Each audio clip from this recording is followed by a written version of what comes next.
Bonjour à tous les amis, très heureux de vous retrouver pour cette nouvelle vidéo sur le vestiaire. Et comme vous le voyez, je suis seul. Mais où est Christophe? Eh bien Christophe, il se la coule douce en Corse, il est encore en vacances pendant que moi, je suis au taf. Espèce de feignasse Christophe, ah, t'es bien content que je bosse et pas toi. En tout cas, voilà, j'ai proposé également à Loguito de venir m'épauler pour cette vidéo, mais il n'était pas dispo. Eh bien, on va s'attaquer tout seul au dossier Barça, une équipe que je suis évidemment toute l'année, mais que je ne commente jamais parce que c'est l'équipe rivale, qui vient de réaliser un gros coup en signant Cancelo au poste de latéral droit. C'était vraiment le point faible côté Barça cette saison. On en reparlera juste après. Et c'est un gros deal. Mais est-ce que c'est un mariage parfait? On répondra à cette question en fin de vidéo. L'info est sortie évidemment par le maître Fabrizio Romano, le Here We Go. Cancelo au Barça, c'est fait. On parle d'un transfert sous forme de prêt avec option d'achat et pas d'obligation d'achat, si j'ai bien compris la traduction. Donc là, évidemment, pas de prise de risque pour le Barça sur ce coup-là, qui vient se renforcer dans un mercato low cost financièrement. On le verra juste après. Bon, je vais vous mettre la slide de suite, mais c'est un mercato low cost pour le Barça. Romeu recruté à Girone pour seulement 3 millions d'euros. Et de ce que j'ai vu pendant les matchs de préparation lors de l'été aux États-Unis, c'est très bon. Il a confirmé en ce début de saison. Romeu, c'est un bon coup. Ils ont fait venir également du côté de City Ilkay Gundogan, libre de tout contrat. Oui, on n'est pas sur un mercato comme l'an passé avec des Lewandowski à 50 millions d'euros. On recrute malin à plusieurs postes. Inigo Martinez de l'Athletic Bilbao, qui vient également libre de tout contrat. Oui, le Barça recrute des joueurs trentenaires, des joueurs qui ne sont peut-être plus dans la force de l'âge, mais vu le contexte économique du Barça, j'ai l'impression que c'est quand même un bon mercato pour les Catalans qui se renforcent à plusieurs postes. Martinez en défense qui vient consolider cette défense qui était déjà la meilleure défense d'Europe l'an passé. Souvenez-vous, la meilleure défense d'Europe. Ils étaient pas loin de battre le record de José Mourinho sous Chelsea en 2004. Ils recrutent un nouveau milieu de terrain. Alors évidemment, c'est pas Busquets, mais bon, pour voir jouer l'Espagnol du côté de l'Inter Miami, il était quand même sur le déclin. Et tu viens recruter le capitaine de Manchester City qui vient de faire un triplé. Donc, si tu es objectif, oui, le Barça a pas d'argent, mais Laporta et Deco, ça bosse bien. Pour revenir du coup à Cancelo, lui aussi il est âgé de 29 ans, donc on est sur des joueurs qui sont tous proches de la trentaine, 1,82 m. Évidemment, il fait partie de l'agence Gestifute qui appartient à Jorge Mendes. Il est estimé à 50 millions d'euros, mais vous le voyez depuis 2 années, sa cote est en pente, est en descente. C'est un joueur qui perd de la valeur. Pourquoi? Parce que c'est un joueur qui joue dans trop de clubs différents. Est-ce que ça, c'est pas un point faible? C'est bien, il a joué dans de grosses écuries telles que le Bayern, l'Inter, la Juve ou encore Manchester City.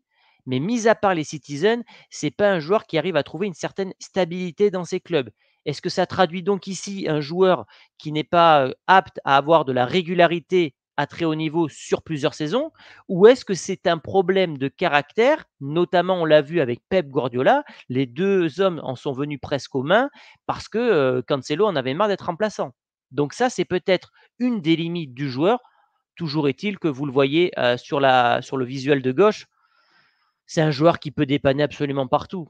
Sous Guardiola, il a joué milieu de terrain, il a quasiment joué numéro 10, il a joué latéral gauche, il peut jouer latéral droit.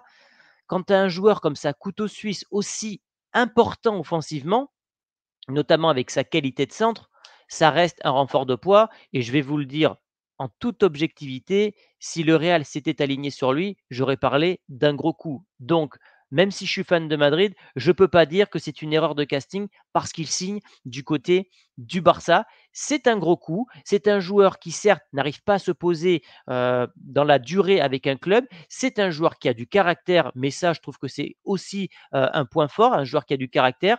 Faut qu'il soit cadré et je pense que Xavi saura le faire. Mais voilà, on le voit, il a joué 200 matchs arrière droit, il a joué 89 matchs arrière gauche, il a joué une cinquantaine de matchs milieu droit. Bon, moi je vois ici un joueur qui est capable de dépanner et qui va aider le Barça sur toute une saison.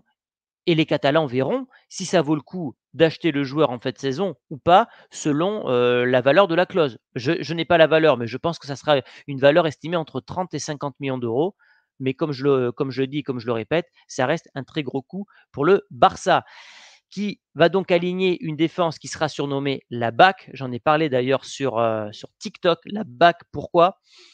Baldé, latéral gauche, Araujo qui va retourner dans l'axe, Cancelo à droite et donc Koundé à gauche. Bah, cette défense, je ne lui vois pas beaucoup de points faibles honnêtement, et comme je l'ai dit en début de vidéo, c'était déjà la meilleure défense d'Europe. Bon, ils ont encaissé 3 buts contre Villarreal, c'est une défense qui a peut-être un peu de mal à se brider en ce début de saison, mais sur la durée, bah, il y a beaucoup de qualité, et même si Araujo ou Koundé venaient à se blesser, tu as Martinez de l'Athletic Bilbao qui est là pour dépanner, plus Christensen. Donc la défense du Barça, qui était un point faible, il faut le dire, pendant des années. Je me rappelle, quand tu avais Messi, quand tu avais même les Ronaldinho à l'époque, etc., il y avait toujours un point faible côté Barça, c'était la défense. Et je pense que Xavi a appris une chose, certes, les attaquants te font gagner des matchs, mais si tu veux être sûr de gagner des titres, il te faut une bonne défense. Et je pense qu'il a préféré consolider la défense et renforcer l'attaque un peu plus tard. Donc très belle pioche, avec Cancelo, et très belle défense du Barça, surtout quand on voit que le Real Madrid, ils n'ont pas recruté de remplaçant à Militao. Bon, on voit que le Barça, ça bosse bien quand même. Et puis, ce couloir droit qui va commencer à faire très, très peur. Yamal qui a encore prouvé tout son talent contre Villarreal, ça fait 2-3 matchs qu'il explose côté Barça et qui confirme finalement les prédictions de l'an passé lorsqu'il avait commencé à jouer contre le Betis Séville. Là, on a un couloir droit hyper offensif. Alors évidemment, tu auras peut-être des lacunes défensives, mais entre Sergi Roberto, qui a été absolument catastrophique hier dans le replacement défensif, bah, je me dis que Cancelo, quand tu es supporter du Barça, tu vois cette arrivée comme une super nouvelle, parce que Sergio Roberto est le capitaine du Barça, c'est à l'ancienneté, c'est comme au Real Madrid, mais ça reste quand même un joueur avec beaucoup de lacunes, beaucoup de déchets techniques. Cancelo, tu as au moins la certitude, peut-être qu'il ne va pas défendre, mais il fera aussi mal alors que Sergio Roberto qui est catastrophique de ce côté-là, mais offensivement, c'est un joueur qui va pouvoir dédoubler avec Yamal ou avec Rafinha, qui a une qualité de centre incroyable et qui voilà, va venir, renforcer un peu plus ce couloir droit du Barça, avec évidemment le départ de Dembélé. Ça a été un coup dur, pour les Catalans, qui est parti du côté, du PSG. Donc si je dois faire un bilan de tout ça, ben je me dis que le Barça, ne peut pas se permettre de toute façon d'acheter des joueurs trop chers comme l'an passé. L'an passé, ils ont eu beaucoup de leviers qui leur ont permis d'acheter Lewandowski, Rafinha, et cetera. Ils ne pouvaient pas le refaire cet été-là. Mais la direction bosse bien, fait en fonction des opportunités de marché. Bah, Gundogan était libre de tout contrat, ils sont allés dessus et ils l'ont pris. Pareil pour Inigo Martinez. Ils ont vu que Romeu était disponible pour 3 millions d'euros. On le prend parce que ça, tu peux le lisser sur 3-4 ans, ça te coûte absolument rien. Et là, tu fais pareil, Cancelo. Tu le prends en prêt. Si ça marche bien, bah, tu peux pourquoi pas l'acheter l'année prochaine en négociant le prix de transfert du côté de City, qui eux voulaient s'en débarrasser. euh, Parce que, problème dans le vestiaire, tu veux alléger ta masse salariale. Donc là, si je dois répondre à la question: «Est-ce que Cancelo et le Barça, c'est un mariage parfait?» Beh, j'ai envie de répondre que oui. Parce que Cancelo avait besoin d'un point de chute après, avoir comment dire? Été un fiasco, on peut le dire, du côté du Bayern Munich, qui n'ont pas apprécié son caractère, peut-être sa rigueur au niveau des entraînements, je ne sais pas. Il n'avait plus sa place dans le 11 de Pep Guardiola, il ne pouvait pas retourner en Italie. Bon, il n'avait pas beaucoup de portes de sortie finalement, le père Cancelo. Donc il atterrit au Barça, qui est champion d'Espagne, qui va jouer la Ligue des champions. Du point de vue de Cancelo, c'est une bonne nouvelle. Du point de vue du Barça, financièrement et sportivement, c'est un gros coup. Donc oui, oui, ça a tout l'air d'un mariage parfait, et on verra évidemment s'il tiendra toutes ses promesses. Mais là, aujourd'hui, je suis supporter du Barça, je suis hypé par le transfert. Voilà. Nous, au Real, on a qui? On a un Carvaral qui traîne la patte, même si son début de saison est encourageant. Et derrière, tu as absolument personne. Tu as Odriozola et Lucas Vasquez qui n'ont pas le niveau.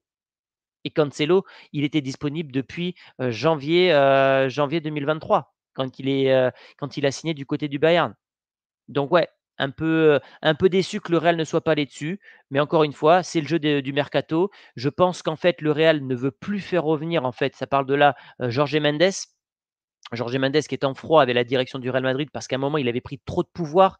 Coentrao, Pepe, Cristiano Ronaldo et on le voit, quand un agent a trop de pouvoir dans une équipe, ça peut poser problème. Il est en train de le faire du côté du Paris Saint-Germain avec tous ses joueurs, Ugarte, Asensio, et cetera. Donc je pense que c'est pour ça que le Real ne s'est pas aligné pour lui sur Cancelo parce qu'il avait toutes les qualités requises pour être un titulaire ou du moins un remplaçant du côté de la Casablanca. Donc bravo au Barça pour cette recrue et on a quand même hâte de voir ce qu'il va donner du côté, des Catalans. Donnez-moi votre avis dans les commentaires et puis, j'espère que pour les prochaines vidéos, j'arriverai à avoir un invité ou que Christophe sera disponible et qu'il arrêtera de bronzer du côté de la Corse, parce qu'il y en a qui bossent ici. Allez, merci à tous les amis et je vous dis à très vite pour une prochaine vidéo sur le vestiaire.